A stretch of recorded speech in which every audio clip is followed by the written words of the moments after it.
Section 0-7 is going to review some ideas about similar and congruent figures. Congruent figures have the same size and the same shape. They are identical. The two polygons are congruent if their corresponding sides and their corresponding angles are congruent. So in this picture, what they're reminding you of, if this triangle ABC is congruent to angle EDF, then all their corresponding parts have to be congruent. So angle A should match angle E. And if you look at your diagram, they use the tick marks to help you identify. Angle A has 2 tick marks, angle E has 2 tick marks.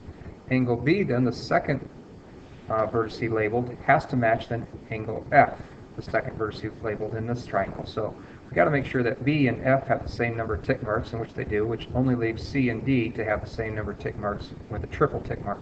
So we know that angle A is the same as E, B is the same as F, and C is the same as D, and that's what they're showing you over here.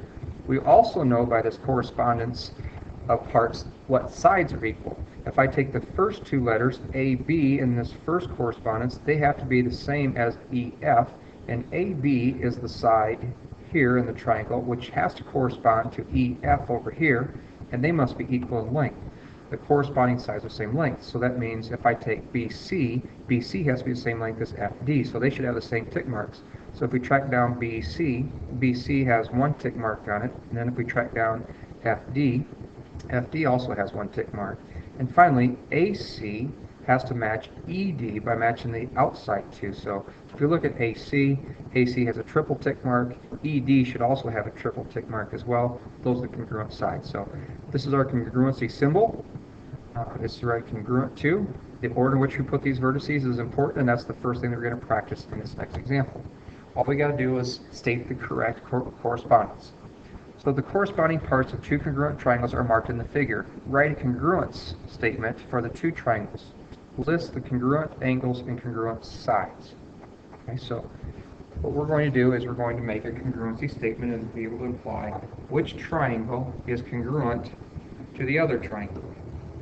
So we want to go to our picture and find the things that are the same. I choose to start with the beginning of the alphabet. What does A correspond to in the other triangle? So I'm going to look for the same correspondence of tick marks. It's got 3 tick marks. It corresponds to D in the other triangle, triangle D.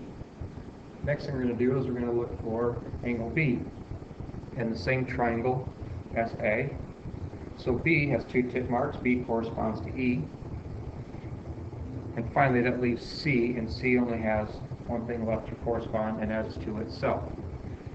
So we've got our correspondence written for the congruent triangles. These are the list of the corresponding angles and sides that we're going to also write just based on that congruency statement.